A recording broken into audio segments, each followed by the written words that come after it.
Let's talk about Monday Night Raw from February the 3rd, 2024. A little bit happened, not a whole lot, but we still have some things to discuss. There's also some news and notes. Charlotte and Andrade have been divorced. Triple H is going to go into the WWE Hall of Fame. And Drew McIntyre was reportedly frustrated at a botch during the Royal Rumble. Let's start there, because Drew McIntyre, much like Malachi Black, has gone on record in saying that if it involves him, it's probably a work. Anyway, it came out after the Royal Rumble that Drew McIntyre was upset, furious backstage, that there was a guy back there who had to get his shit in and blew his spot at the Royal Rumble, and it led to him being eliminated in a way that kind of diminished his elimination. I don't think that matters. And people looked at it.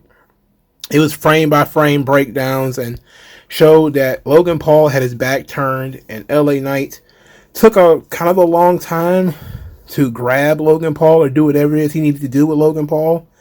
And in that way, they were in the way of Drew McIntyre and Damian Priest. Something tells me that this is going to be used in story, that Drew McIntyre was distracted by Logan Paul and LA Knight, and that's the only reason Damian Priest was able to eliminate him. I'm not sure I'm thrilled about the Damian Priest Drew McIntyre story. Maybe I need to see it play out, but I never really sat down and thought about those two feuding and how that would work out. I'm actually more interested in the Damian Priest Jacob Fatu thing that they teased on SmackDown. But this is what the internet's been talking about. This is what people have been frame by frame breaking down. And if Drew was upset about that, which it doesn't seem like this would be something he would be that upset about, it's kind of petty. And it's a bunch of people in the ring. A guy might blow his spot, might miss his spot or whatever. You have to take that into account. You have to take human error into account when there's so many people there. So I don't see why this would be something he would get so sensitive and blow up about. Now, speaking of blow ups, Charlotte and Andrade have gotten a divorce. I don't care about this really, but apparently they got divorced back in October. They've been separated since June. It was very quiet. I'm actually quite impressed at how quiet it was. And no dirt sheet picked up on it. Seemingly nobody knew that outside of the two of them and maybe their families, that they were no longer married. And there's been a lot of jokes about Andrade now going back to catering. He was in catering already anyway. And I'm pretty sure this is the reason why he was in catering anyway. There's been a lot of jokes about Charlotte. Mostly that she is now 0 for 3 or 0 for 4 in terms of weddings. And it's not really working out. You know, I just read the biography of a pro wrestler named June Byers, a female pro wrestler. She was married like 5 times. I mean, she was married when she was 14. I think she got married again at 20. And then she got married again, I think, later in life. She got married 3 times later in life after she retired. You know, she had like 2 or 3 husbands die. She divorced 2 or 3 of them. She was married a lot. So you have to take into account, maybe marriage is rough for women, you know? And it doesn't help that Charlotte is the kind of woman that you're not entirely sure who you're going to wake up with and who you're going to be with at the end of the day, because she continues to change how she looks again and again and again. I mean, you know, all parts of her body are not the same age. I mean, my goodness. Let's not even talk about the facelifts. But, you know, it's unfortunate when people go through divorces, because divorces are difficult. And as she was talking about later on that last year sucked for her, I'm pretty sure this was one of the reasons why last year sucked. You know, she was going through a really tough injury. She's also having relationship problems. But she still got booed out of the building, which, you know, well deserved. Speaking of getting booed out of the building, Triple H is now going to go into the WWE Hall of Fame. It was announced by, I guess, Undertaker and Stephanie McMahon and Nick Khan. And Triple H was pretending to be humble, like he didn't ask for this, like he wasn't looking forward to it. It seemed like it was a big old setup. Look, this guy he's been getting pushed and pushed and pushed to the forefront of this new era. Of course they're going to put him in the Hall of Fame. Of course. It's not like it's not deserved. Kayfabe, even outside the ring, very well deserved. Triple H has never been my favorite wrestler. I find it hard to believe that somebody has said Triple H is their favorite wrestler. Cody Rhodes has said it. But Cody Rhodes is also a liar. Alright? So, but is Triple H a Hall of Fame worthy talent? Sure. He was a top star during the Attitude Era. You know, he was the top heel. You know, The Rock was a top heel for a while, but he kept oscillating between heel and babyface. While Triple H was essentially a top babyface, well, one of the mid babyfaces up until like 2000, then he became a top heel. He has been for a long time somebody who has needed the help of others to really get over. People will say, well, he needed Shawn, he needed Chyna, he needed the Road Dogg, you know, he needed Stephanie, you know, he needed, you know, all these people in order to get over. It's like, there's also like the Tully Blanchard, you know, like Tully Blanchard always had a manager, always had a woman with him or something like that. You know, just because you use a tool doesn't mean you're not talented on your own. There's plenty of people who had managers or friends or factions, and they didn't really get over, and it didn't really work out. You could say, well, he married the boss's daughter, which is the biggest knock against him. And honestly, Triple H is like a 15, 14-time world champion. He could probably cut that in half if he wasn't married to Stephanie. He certainly would have become world champion anyway. He just had the dedication. But I don't think he's world champion well into 2008, you know, without being married to Stephanie. I think his atrocious 2002, 2003 would have probably ended his run, and he probably would have gotten benched after that. And if he wasn't the boss's son-in-law, he probably would have made it through the absolutely garbage Ruthless Aggression era. Triple H was unbearable during that time. Babyface or heel, he was unbearable. He literally ran me off. I have told this story on this channel before. Triple H is the reason I stopped watching wrestling. He was incredibly boring. Super boring. And I have not gone back to that. That's one of the reasons why I'm so hard on the Attitude Era. Triple H sucks. He's a good in-ring technician. But I don't want to hear him talk. And his personality is, it just is. You know, there's nothing there. You know, there's nothing there that really kind of stands out outside of his initial heel turn promo where The Rock kind of made fun of him, which of course cut his balls off. But the Ruthless Aggression push is the thing that really did me in. Because I could do without, you know, Triple H main event in WrestleMania, what was that, 16, Fatal 4-Way, him winning that match, which was like, what? I could do without that. But it wasn't nowhere near as egregious as WrestleMania 18, where he main evented that show with a terrible match with Chris Jericho. And then we talk about 18, he was still main eventing in 25. He was terrible against Randy Orton too. But he does have, you know, those times where he has really good performances against people who are not that great. His work against Batista, you know, was probably the finest stuff he did in that entire time frame. You know, some of the stuff he did with Randy, but I don't think him and Randy ever really clicked. I think they had a decent match at what was that, No Mercy, where they did the old Randy won the title, was gifted the title early in the show.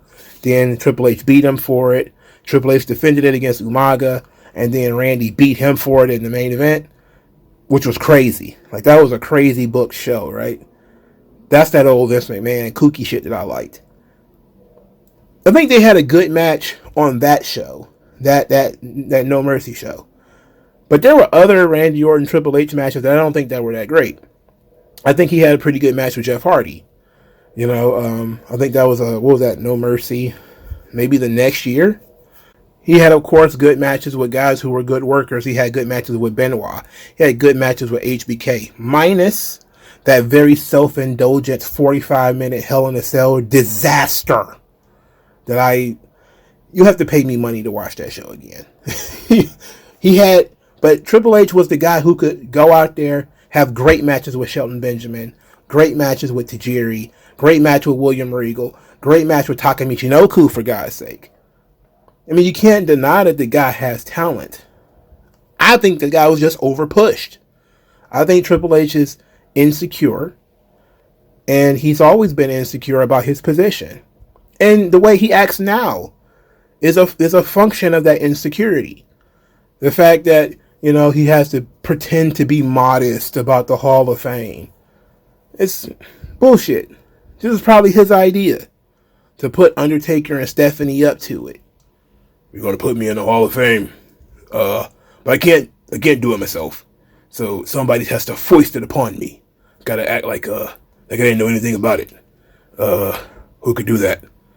Steve? Steve won't answer the phone. Dwayne?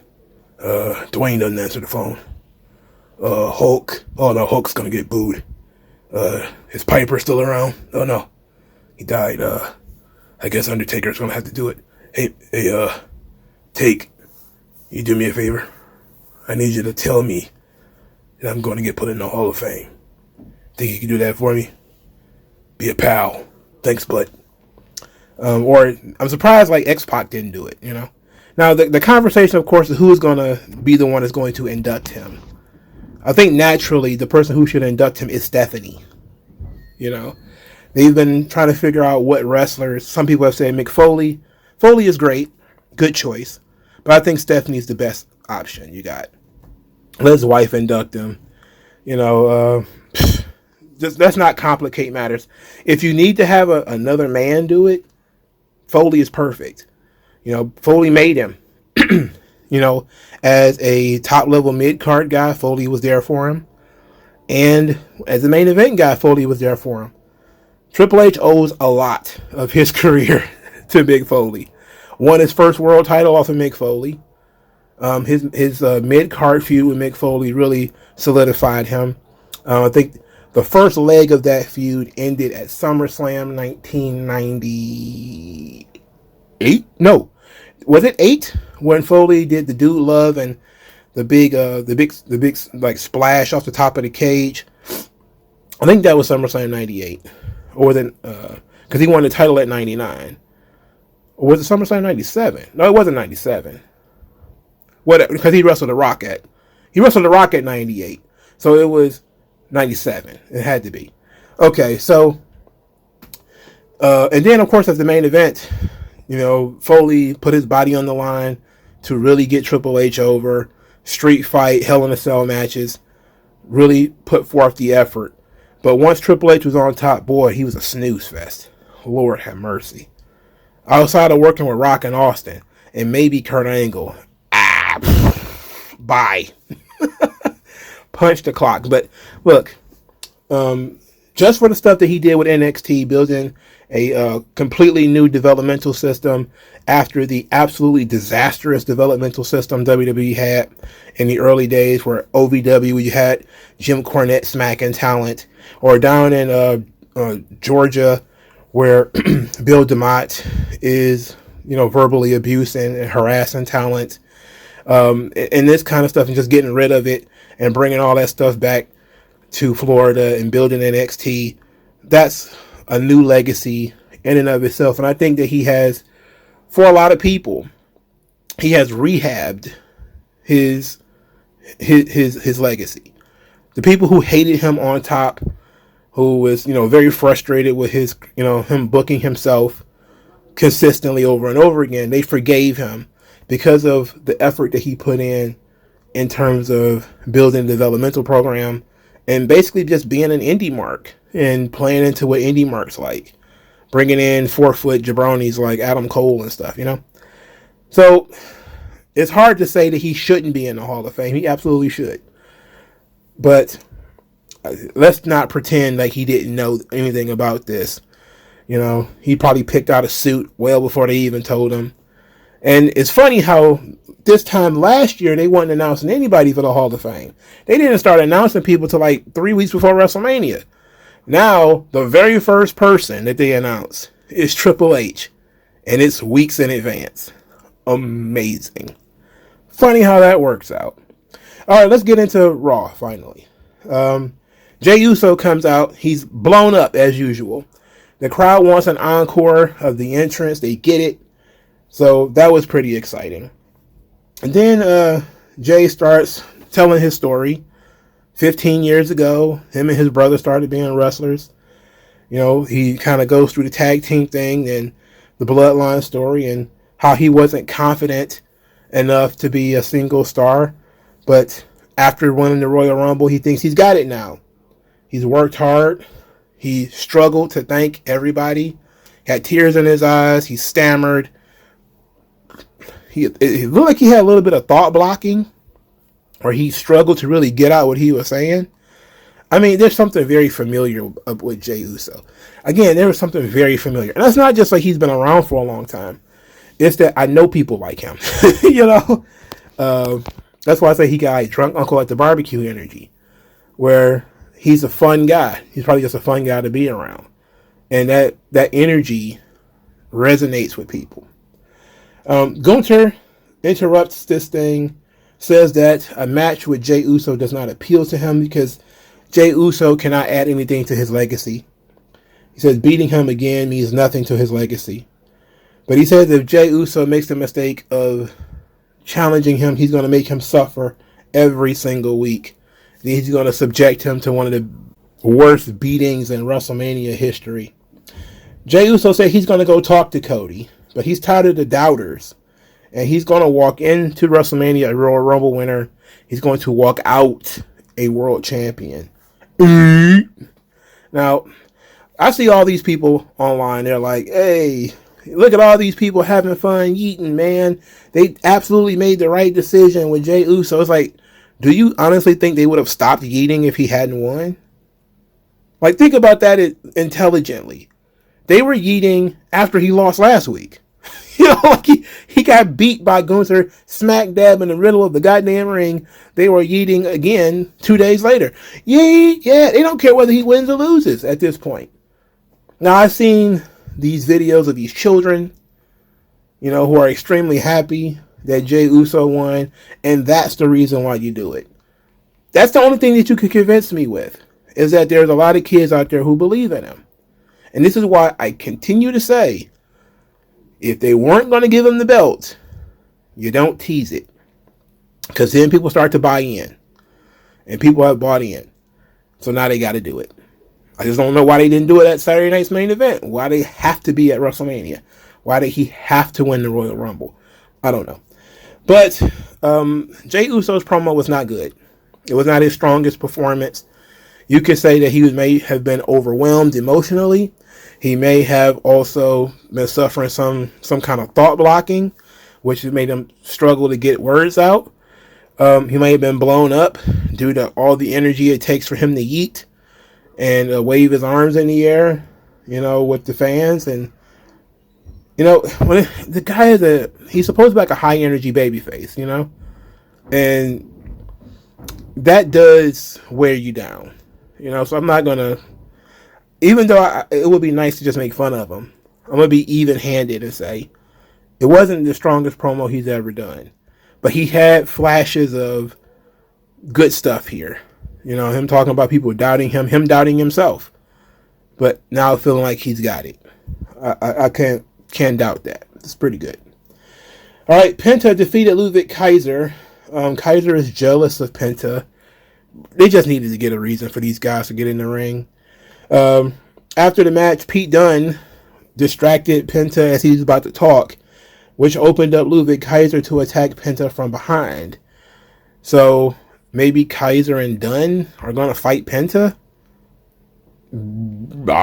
Okay.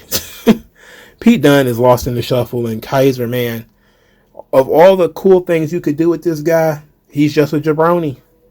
He's just a jabroni, man. That's unfortunate. He's a very talented guy, too. Good charisma, great look. You know, can talk his ass off. He's just not going to get elevated ever. He's just going to be Gunther's sidekick. And then he's going to lose a bunch of matches. Finn Balor is upset. He was pretty pissed about JD McDonough being injured, losing the tag team championship match. They explained that he wasn't there because he had to sell the street fight. Then he got upset at Dominic not doing anything for him, even though he got Liv a Elimination Chamber qualifier. And then he found out that Dominic got him one too. He's going to fight Finn Balor. He is Finn Balor. He's going to fight Seth Rollins in 2 weeks or something like that. This leads us to Liv Morgan versus Io Sky. Io Sky says that she's going to see Rhea Ripley at WrestleMania. And then this was after Rhea Ripley got into it with Charlotte, but we'll get into that in a second. Liv Morgan and Io Sky, they just had this match a couple of weeks ago at Saturday Night's Main Event. I don't think it was the most recent one. I think it was the one before that, like in January. So it's not a completely fresh match. Like, once again, you had Raquel Rodriguez being outside the ring, being a distraction. Now, because Liv Morgan attacked Io Sky earlier in the night, and Rhea chased Liv off, and then this led to Raquel attacking Rhea from behind. Rhea came out to attack Raquel from behind during this match, and in doing so, she ended up hitting Liv too, which got Io disqualified. And so Io was pissed at Rhea because Liv Morgan is now in the Elimination Chamber by virtue of disqualification. But I want to smack Triple H because we still got Rhea and Liv feuding. They're still fucking feuding. This will never end. Io Sky is still in the main event picture. This will never end. These things they're going on in perpetuity. I get it. You probably have a incredibly shrinking roster when it comes to the women on Monday Night Raw, but you need to spread out. All right? You can't just keep putting Io Sky in the title picture. You just can't do it. I'm pretty sure they're going to circle back to her being in some kind of last chance match or something like that, and she'll probably get in. Rhea don't need to ever be in the same building with Liv Morgan anymore. I don't want to see these people conversing. I don't want to see them talk. I don't want to see them taking pictures. I don't want to see these people get involved anymore, period. We should be done here.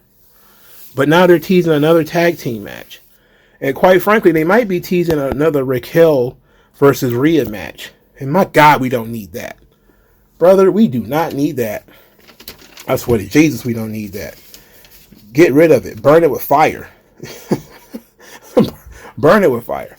All right, Charlotte came out, got booed. Said that she missed the crowd, got booed. Said that last year sucked. It broke her, got booed. She said that she loves the fans, got booed. Then she said she didn't think she was going to make it. She wasn't sure her knee was going to be ready for Survivor Series, got booed. Wasn't sure she was going to be ready for the Royal Rumble, got booed. Said she might not even make it to WrestleMania, got booed. And then at this point she says, all right, I'm just going to embrace it because I missed you guys anyway, but I'm the greatest WWE superstar of all time. They, of course, booed her then, and she said this is her passion. This is what she loves. So she came back. She came back to be the best. Rhea Ripley interrupted her, asked for Charlotte to challenge her because she beat Charlotte the last time they wrestled at WrestleMania. Charlotte, of course, says, well, I beat you the first time we wrestled at WrestleMania. Rhea Ripley said, well, I was a kid then. And I was like, okay. So then Charlotte says, well, you coming out here being disrespectful, jumping the gun, tells me that you're still a kid. And then said, excuse me. And then that she was going to go to NXT and see if Julia inspires her. She was going to go to SmackDown to see if Tiffany Stratton can inspire her. Because that's what she's looking for. She's looking for somebody to inspire her. And Rhea Ripley says she felt disrespected. So now she started to beg Charlotte to pick her so that she can beat some respect into her. I'm not gonna lie. I'm okay with the match. I'm okay with, Charlotte versus Rhea Ripley. I'm also okay with Charlotte and Tiffany Stratton. Either or is fine. I'm not sure when the last time Charlotte wrestled Rhea Ripley. It might have been 2 years ago. So, finishing that thing off, the best 2 out of 3 at WrestleMania is actually not bad. Well, it wouldn't be like the best 2 out of 3, really. But finishing our trilogy at WrestleMania is not a bad idea. Even though I probably would prefer the match with Tiffany Stratton. This seems like the match that Triple H kind of wants, because now he's put it on that this is the match that Rhea Ripley wants. And it's rare to have a champion challenge the Rumble winner. But this is what Rhea did the first time. When she was the NXT champion, she was the one who stepped to Charlotte and basically dared Charlotte to challenge her for the title. And so she's doing that again. They're basically running that similar just a few years later. I think it's been 5 years ago, because I think that was during the pandemic where they had an empty arena match. That actually was one of the better matches on the card at that WrestleMania 36. In terms of the fan reaction for Charlotte, it's not a surprise. The negativity about Charlotte, it was masked, I think, a little bit under people being frustrated about Jay. There was a lot of frustration that Punk and Cena didn't win, so people put a lot of focus on that. They really just kind of shrugged when it came to Charlotte. When you look at Charlotte, what was the other option? The other option was, I don't know, Bliss, Bianca, Io, Liv, all these people who have, well, not Bianca, of course, but some of these other people who have been in the main event for a while, and Bliss who will be making a return. So it kind of went under the radar. But that mixed reaction for Charlotte is kind of typical. That's the reaction Charlotte has been getting for the last, I don't know, maybe 5 or 6 years. It's a classic Charlotte mixed reaction. People are never going to completely like her. People are never going to completely hate her. It's just kind of always going to be a mixed bag. The New Day defeated Dragon Lee and Rey Mysterio. The New Day have a new theme song. It's absolute butt cheeks. I'm talking complete Yokozuna. Not good. Boy, this was the shits.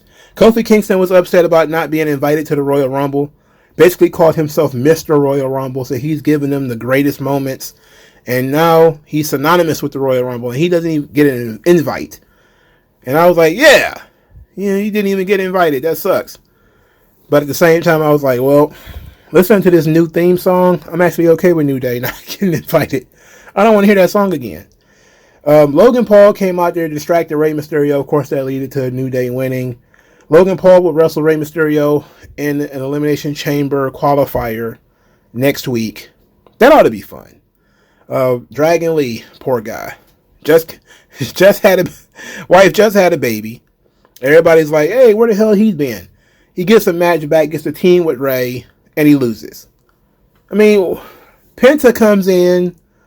They're giving this guy new pyro every week. He looks phenomenal. Great matches with great opponents.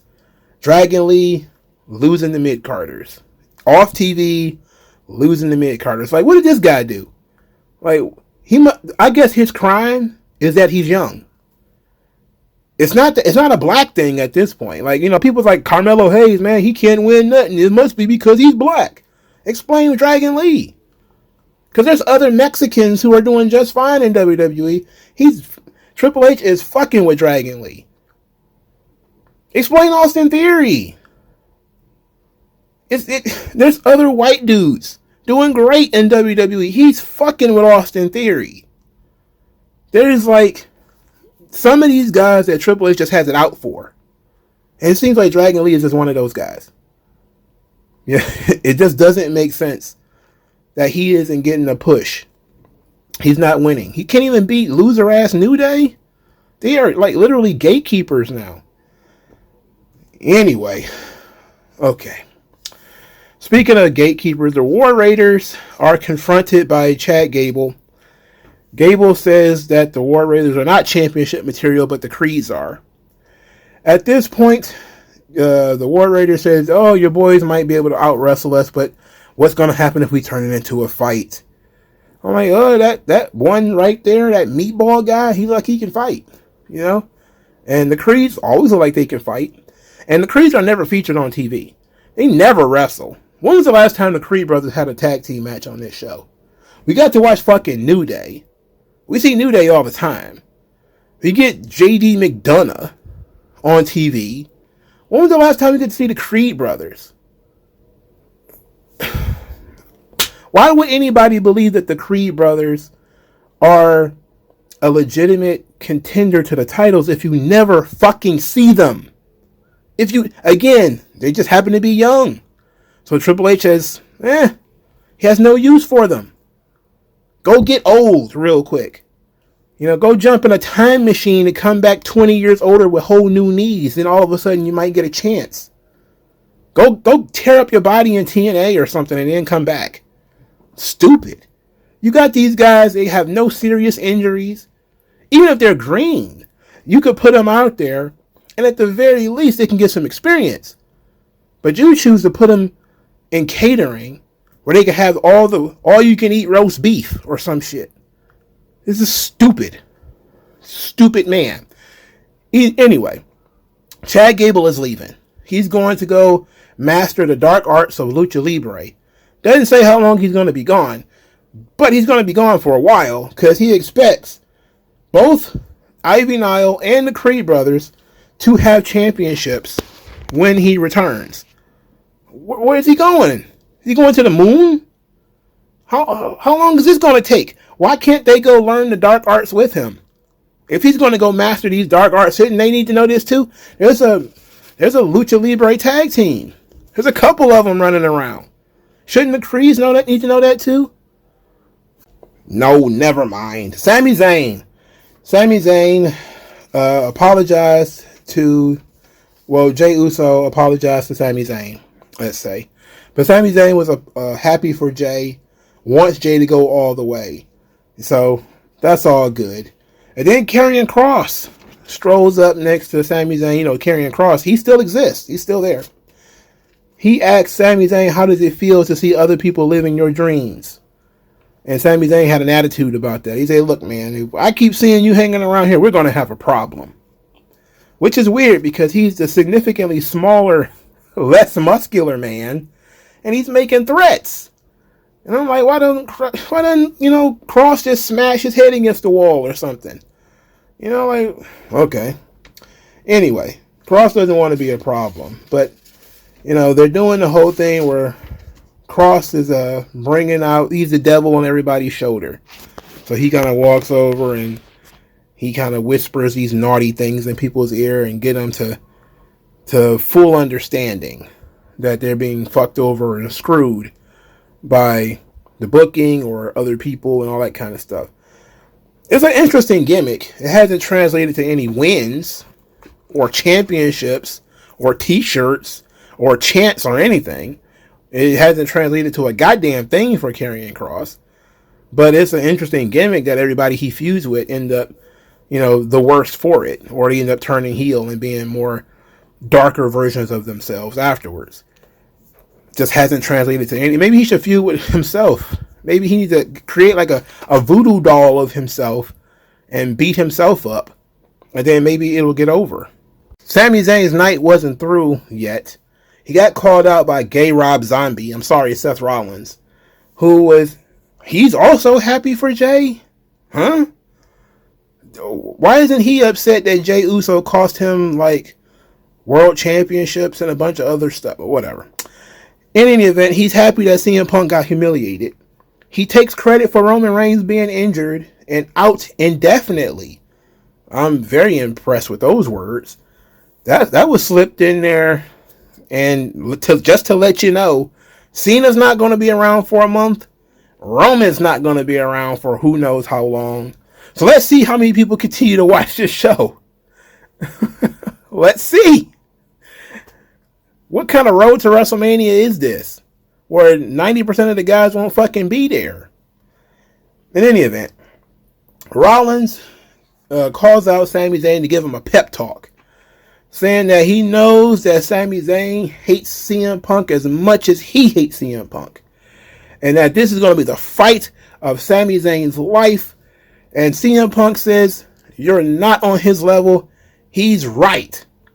You're a good person, Sami. You're on levels above CM Punk. So I need you to keep CM Punk out of that elimination chamber." Sami Zayn had no response. CM Punk's theme music started to play as Rollins was walking away. The two, Punk and Rollins, met in the aisle, had to be separated because Punk wants to get his hands on gay Rob Zombie. This was a decent promo from Seth Rollins. He's coming across like a tweener. He gives props to Jey Uso, which is a babyface thing to do. He stands up for Sami Zayn, which is a babyface thing to do. But he also is a pure hater of CM Punk, which is a sort of a heel thing, even though Punk is just like everybody hates him, which is like the new CM Punk gimmick, is that people hate him who we don't even know ever even met him. You know, like, if you just watch WWE TV, why does Sami Zayn hate CM Punk? If you know, when Kevin Owens and CM Punk were talking in the ring, they never talked about why they had a problem with each other. You know, it's like CM Punk came back to WWE, and all of a sudden, every single person, even people we've never seen him interact with, hates his guts. And it's actually quite funny, but they need to actually explain at some point in time how CM Punk is an asshole. You know, some of the things that he said to people over the years that has pissed them off. Like, those things kind of need to be addressed. And the storylines will hit better if they do that. Just saying, "I know you hate CM Punk." It's like, yeah, he does. But tell us why. Why does he hate CM Punk? For starters, he probably needs to rationalize why you hate CM Punk. But, okay, so Sami Zayn has his marching orders. He's got the bit pep talk from Seth Rollins. And the main event of the show, CM Punk defeats Sami Zayn. This was a really good match.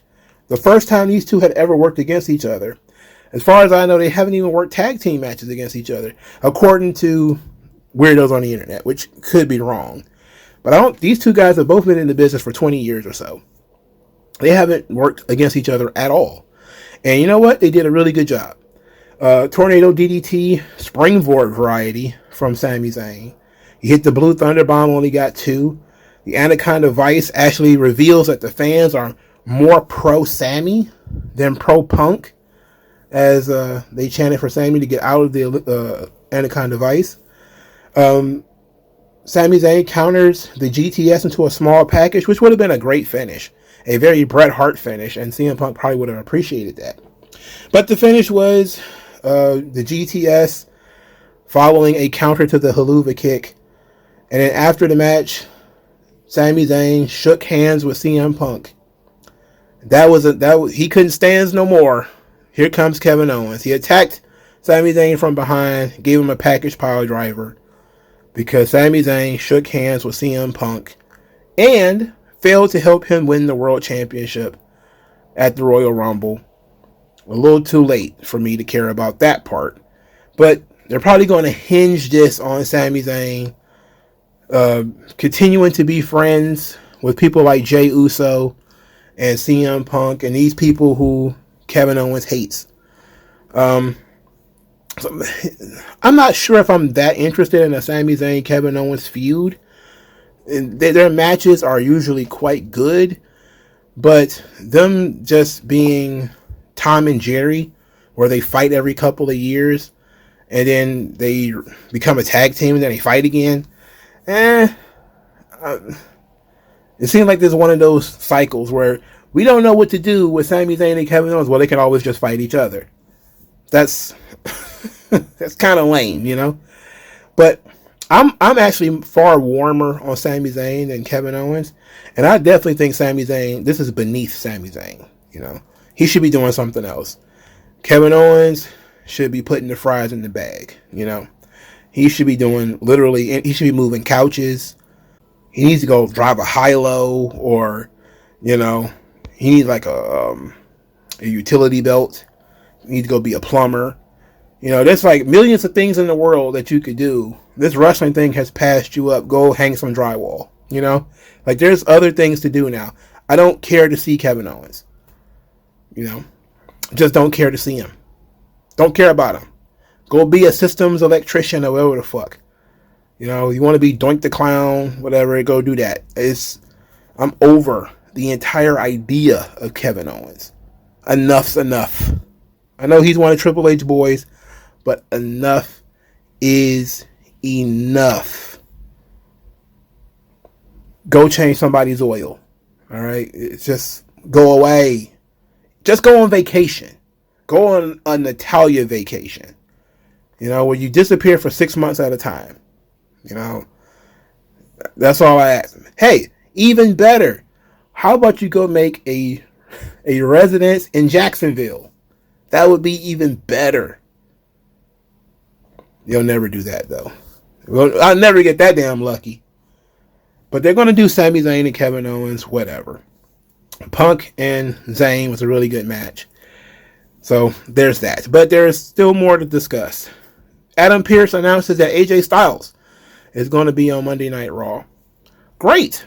AJ Styles, I think he spent his entire WWE tenure on SmackDown.